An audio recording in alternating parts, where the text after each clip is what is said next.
Hi guys, welcome to 2 Minute to Python series. In this video we are going to cover the topic range. When you hear the word range, what's come in mind?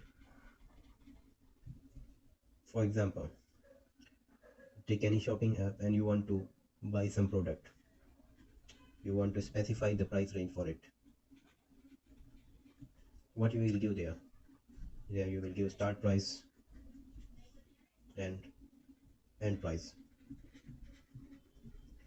For example, you will give like 20 as a start price and 200 as an end price.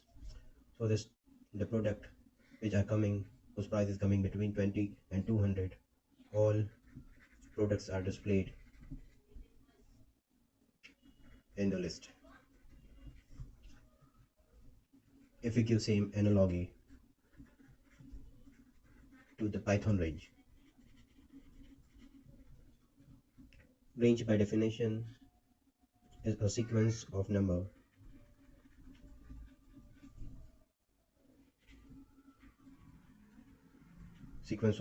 in the form of list.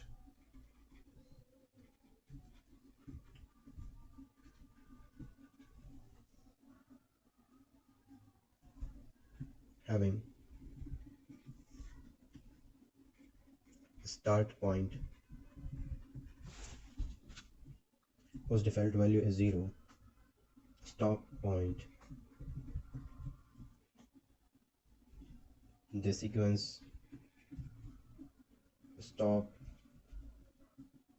at stop point, excluding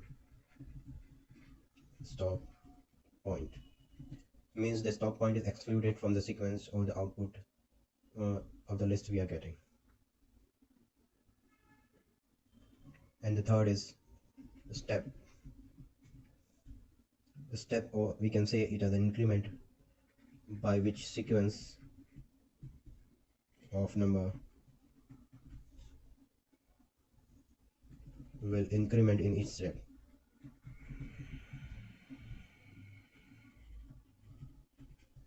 From start to end. So this is the range by definition. Now moving toward the representation of range, you have to simply write range and then open bracket, and you have to give the start point here, stop point, and after that step by which the start point is incremented. If you can see in the right side, A is equal to range 6 is the start point, 20 is the stop point, and the 2 is the step. By this the output will be, and you can give the 2 in the out. So let's check it out here now.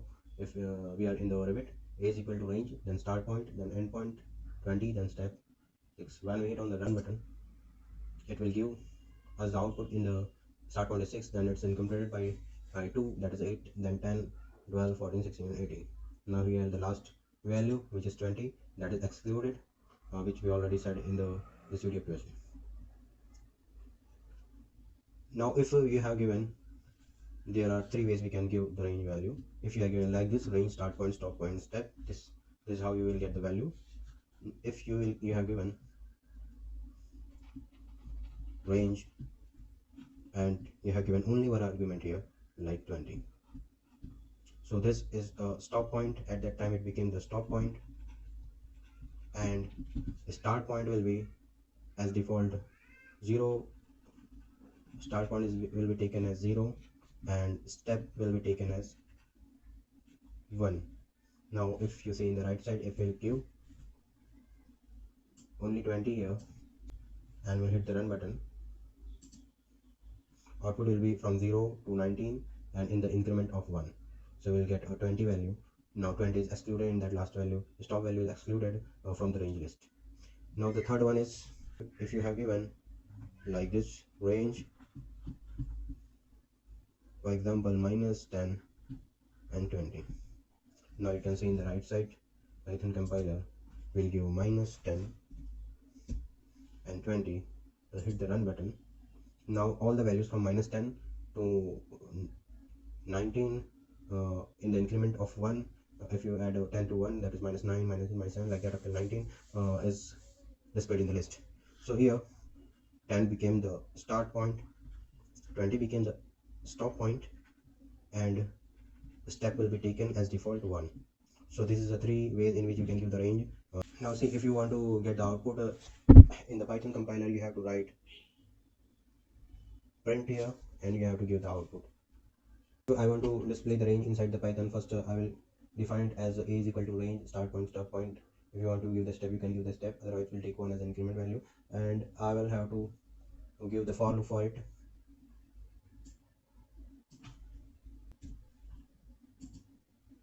I will hit the run button and give the print a in that, and I will hit the run button. This is how the range is displayed. We don't get the list directly. If you want to display the list, you have to use the for loop here for I in a, and you have to first of all define a list, empty list, and you have to append the values of a to that list. B dot append